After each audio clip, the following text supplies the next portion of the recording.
میں نے آج تک کسی کے آگے ہاتھ نہیں چھوڑے. وہ اندر ایک ماں انتظار کر رہی ہے اپنے بیٹے کا. اس نے اپنا بیٹا, اپنا شوہر اس مٹی کو دیا ہے. ایک دن میں اس گھر سے 2 لاشیں اٹھی ہیں. وہ جو دفنانے والا تھا آج وہ بھی چھن گیا. اس کو اس کا بیٹا صرف لا دیں خدا کا واسطہ. یہ آپ کی ریاست کر سکتی ہے, یہ آپ کی حکومت کر سکتی ہے. وہاں ایمبیسی آپ لوگوں کے کنٹرول میں ہے. یہ آپ ہمیں کر کے دیکھ سکتے ہیں. جو چاہیے اپنے آپ کو بیچ کر ہم دیں گے. جس چیز کی سہولت چاہیے, جتنا پیسہ چاہیے, ہم اپنا سب کچھ بیچ کر دیں گے. یہ ہاتھ جوڑ رہے ہیں آپ کے آگے خدا کا واسطہ. ان کے بیٹے کی لاش ان کو دیتے ہیں بس چلتے. وہ ماں ایک ہی بات کہہ رہی ہے کہ میرے بیٹے کو عزت کے ساتھ دفن کرو, اور یہ تم لوگوں کی ذمہ داری ہے. ہم یہیں کھڑے رہیں گے, ہاتھ جوڑ کے اپیل کر رہے ہیں, اللہ کا واسطہ ہے کہ اس کے بیٹے کی لاش لانے میں ہماری مدد کریں. اور یہ چیف جسٹس آف پاکستان آپ سے ہے. اسٹیبلشمنٹ کے اوپر ہمیں کوئی, ان کے سینے کے اندر جو ہے وہ دل نہیں ہے, پتھر ہے ان کے سینے میں. نہ ہمیں اسٹیبلشمنٹ سے کوئی امید ہے, نہ اس گورنمنٹ سے کوئی امید ہے. ابھی تک سو رہے ہیں. یہ سورج اوپر آ گیا. نہ یہ رات ختم ہو رہی تھی, نہ سفر ختم ہو رہا تھا. میں جیسے اسلام آباد پہنچا ہوں لاہور سے, میں نے اتنا برا سفر کبھی نہیں کیا. مجھے بار بار ایسے لگتا تھا میں ابھی اٹھ جاؤں گا, سو رہا ہوں اور یہ سارا ایک خواب ہوگا. لیکن بدقسمتی سے ہم یہ دن دیکھ رہے ہیں. ہم اس دن کا حساب لیں گے لیکن بعد میں. ابھی گزارش صرف اتنا ہے کہ ہمارے بھائی کی جو لاش ہے اس کو واپس لانے کے لیے ہماری مدد کریں. وہاں پہ آپ کے پاس امبیسی ہے, آپ کے پاس وہاں پہ نظام ہے. ہمارے وہاں تک ہاتھ نہیں جا سکتے, مجبور ہیں, بندھے ہوئے ہیں.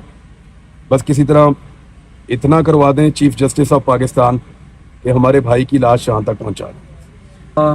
جب وہ ملے عمران بھائی تو ان کے الفاظ یہ تھے کہ 2 بیٹے تھے, ایک پہلے چلا گیا اور ایک آج چلا گیا.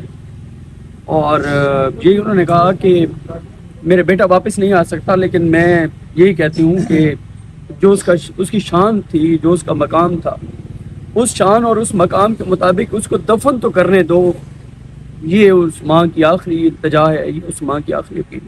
کیا کہ میں جب پہنچا ہوں رات یہاں پہ تو وہ جو حوصلہ میں نے دیکھا ان میں, مجھے یقین نہیں آیا کہ یہ ارشد کی ماں اس قدر حوصلہ مند ہو سکتی ہے. پھر میں نے سوچا کہ ارشد کتنا حوصلہ مند تھا. یقیناً ایسی ماں کا بیٹا ہی اتنا حوصلہ مند ہو سکتا ہے. اور وہ اس وقت وہ بہت سارے لوگ تھے, کاشف عباسی بھی تھے اور بھی بہت سارے لوگ تھے, شاید میں اطلاع تھے, خبر گھمن تھے.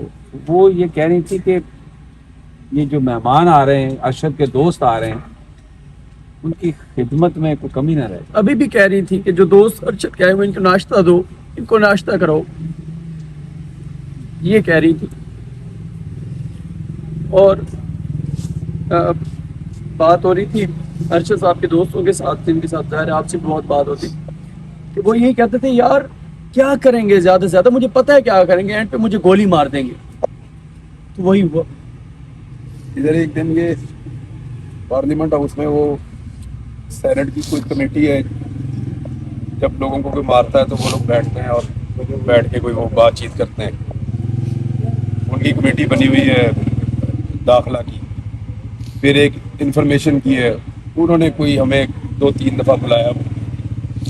ہم وہاں شکایت لگاتے تھے, بتاتے تھے کہ ہمارے ساتھ یہ ہو رہا ہے. سب سے اچھا ارشد بھائی بتاتا تھا, ایک ایک چیز کاغذ نکال کے تفصیلات کے ساتھ, کانسٹیٹیوشن آف پاکستان پڑھ کے اور پوری تیاری کے ساتھ ارشد بھائی آتے تھے اور وہ بتاتے تھے. اس دن وہاں سے باہر نکلے نا تو ادھر کی گاڑی کھڑی ہوگی شاید ارشد بھائی کی, وہ گاڑی لے کر تو جا رہے تھے, تو میں نے راستے میں روک لیا. میں نے کہا بھائی اکیلے مت پھرا کرو آپ یہاں پہ, آپ کو پتہ ہے آپ نے 100 دشمن بنا لیے ہیں. کوئی آپ کے اوپر حملہ کرے گا, بدتمیزی کرے گا, تو یہ بعد میں برداشت نہیں ہوگی ہم سے. تو ایسے مت کرو, میں تو بندوبست کرتا ہوں, آپ اکیلے مت پھرو شہر میں. ڈر اس کے پاس سے ہی نہیں گزرا تھا. آپ یہ سوچیں کہ اتنا بہادر آدمی, اس کے لیے انہوں نے کتنی زمین تنگ کی ہوگی کہ وہ یہ ملک چھوڑ کر گیا. کتنا وہ پاکستان سے پیار کرتا تھا. یعنی میں نے اس سے اگر حب الوطنی سیکھنی ہے نا تو ارشد شریف سے سیکھنی ہے. اس نے گلہ بھی نہیں کیا یار اپنے منہ سے کبھی. وہ اپنی بات تو کرتا ہی نہیں تھا, وہ تو دوسروں کی بات کرتا تھا. کبھی اس کو یہ کہتا سنا مجھے یہ کر دیا,